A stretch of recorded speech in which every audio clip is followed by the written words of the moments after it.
All right, welcome back, folks. Whew. It's been a while since I've done a video on my e-bike.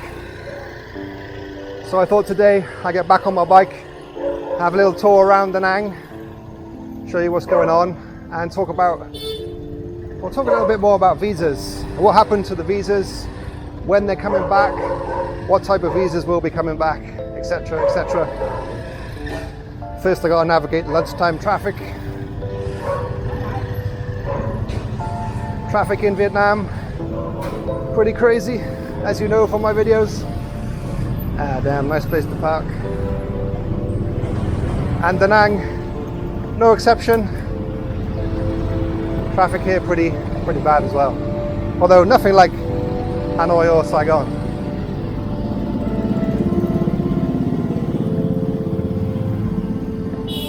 So if you're new to my channel, folks, my name's Chris. I try to give informative and factual videos about what it's like to live in Vietnam as a foreigner, as an expat. I've been here for, wow, over 8 years, around about 8 years, on and off. And yeah, I've lived in Saigon for 4 or 5 years. I'm now up in Da Nang, in central Vietnam. And it's getting hot, guys. When I first got here in December, it was really chilly, raining every day, pretty miserable actually, but now it hasn't rained for at least 3 weeks. Every day is touching on 30, 31 degrees. Hot season is coming. And in fact, what happens here in central Vietnam in about a month or so, it starts to get really hot, like uncomfortably hot. And once you go into like June and July, it's actually quite difficult to go outside and do things like what I'm doing now because it gets absolutely scorching. But I'm not complaining. Nice to have a bit of sun.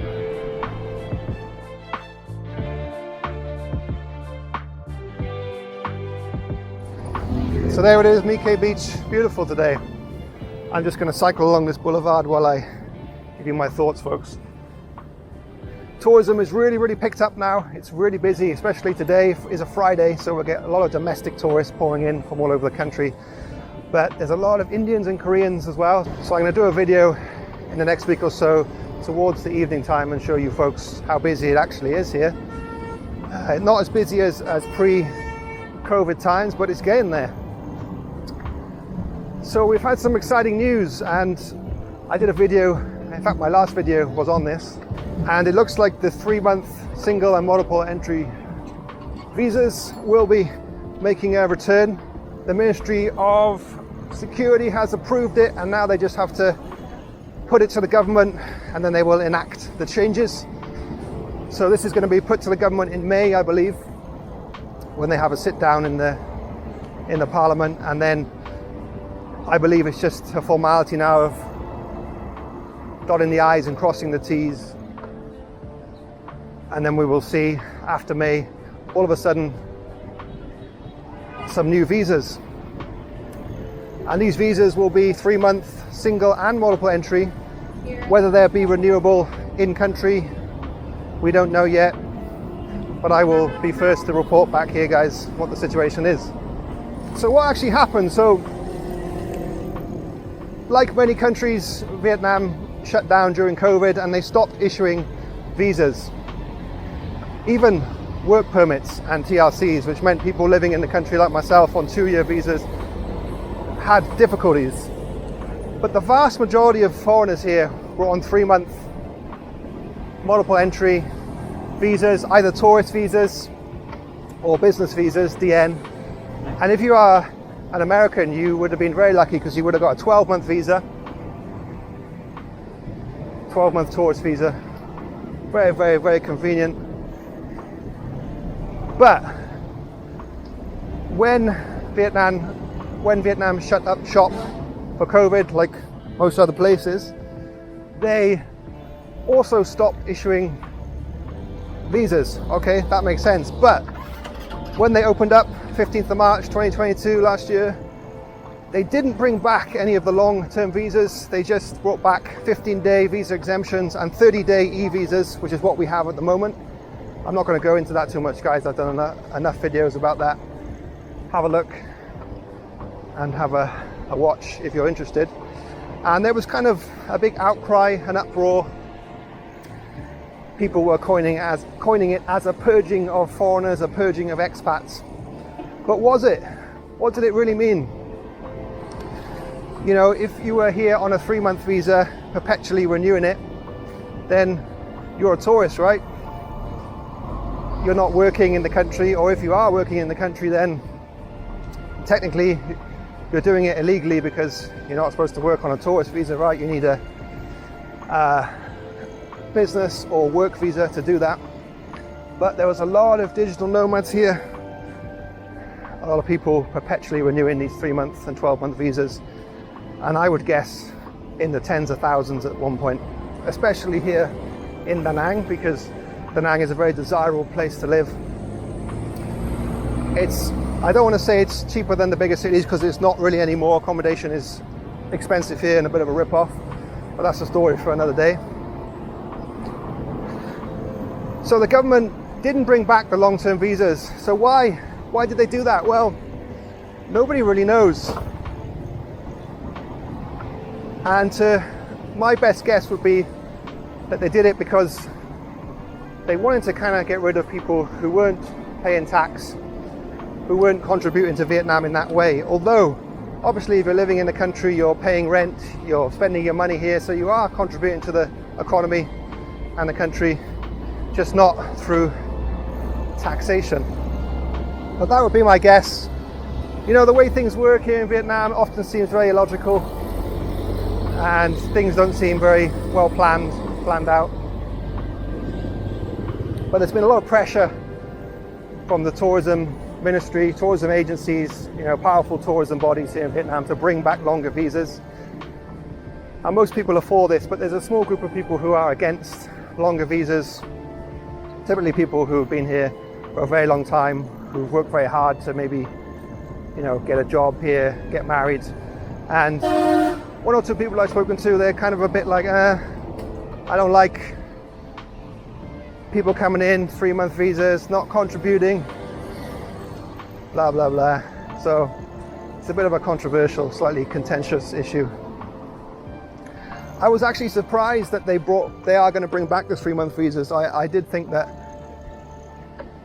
when they stopped them, they would perhaps bring back a 45-day visa like Thailand, or maybe keep the 1 month, but make it more easily extendable. But 90 days is quite a long time, and Vietnam being what it is, and the visa agents that we have here, it's very easy to extend that typically. So I believe what we will see now towards the end of this year is people piling back in, and yeah, I mean, it'll probably be like it was before. So what does that mean for cities like Da Nang? Well, it means it's going to get a lot busier here. It's going to mean rental prices are going to no doubt shoot up because demand will eventually outstrip the supply. You know, Da Nang is a beautiful city, but as you can see, folks, it's mostly hotels. It's not really great for long-term accommodation. We don't have many big purpose-built kind of condos here, and villas and houses are very, very expensive and not particularly great quality when you look at the price.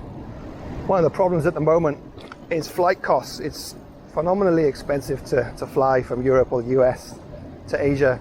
So well over $1,000 return. You used to be able to get that for $500-600. So in effect, more than double what it was before the pandemic. Okay, airlines got a profit business. They want to recoup their losses, but it's annoying for people like me who, you know, I want to go back and see my family as much as I can, and I got to pay thousands of dollars a couple of times a year to do that. It kind of sucks, but it is what it is.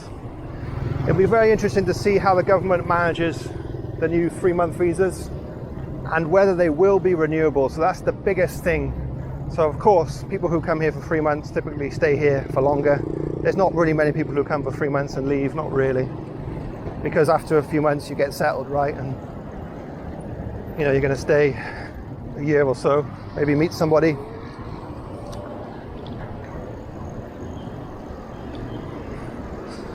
But my guess would be it's going to default back to the old systems, the old way, and you're going to be able to renew them fairly easily, and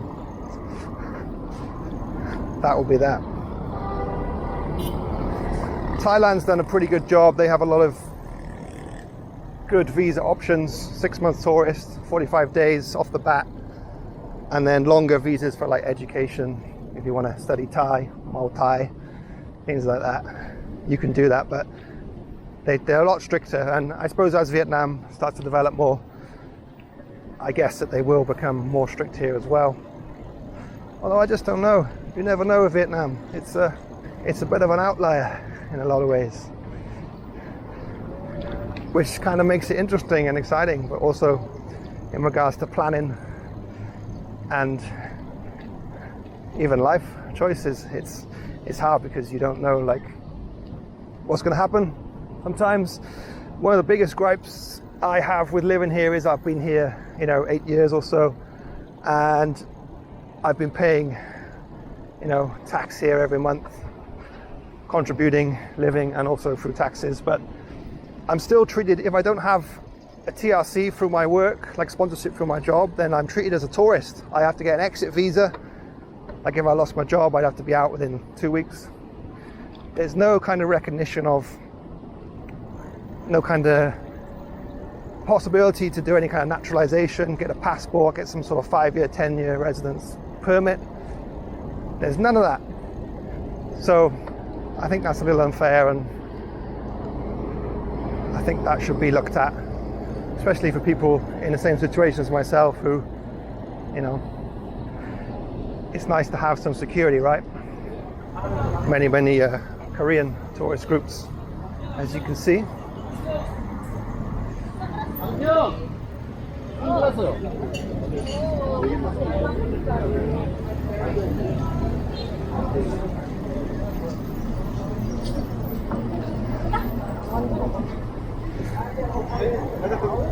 Alright folks, just a quick one.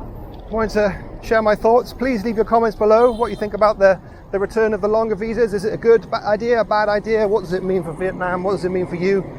Will you be coming here to visit for a longer time period, or will you do the traditional 2-3 weeks and then go back? I'd be interested to hear your thoughts, folks. It's the first time I've seen a tractor in Vietnam, or a new one. Alright, take it easy guys, wherever you are in the world. Have a great weekend.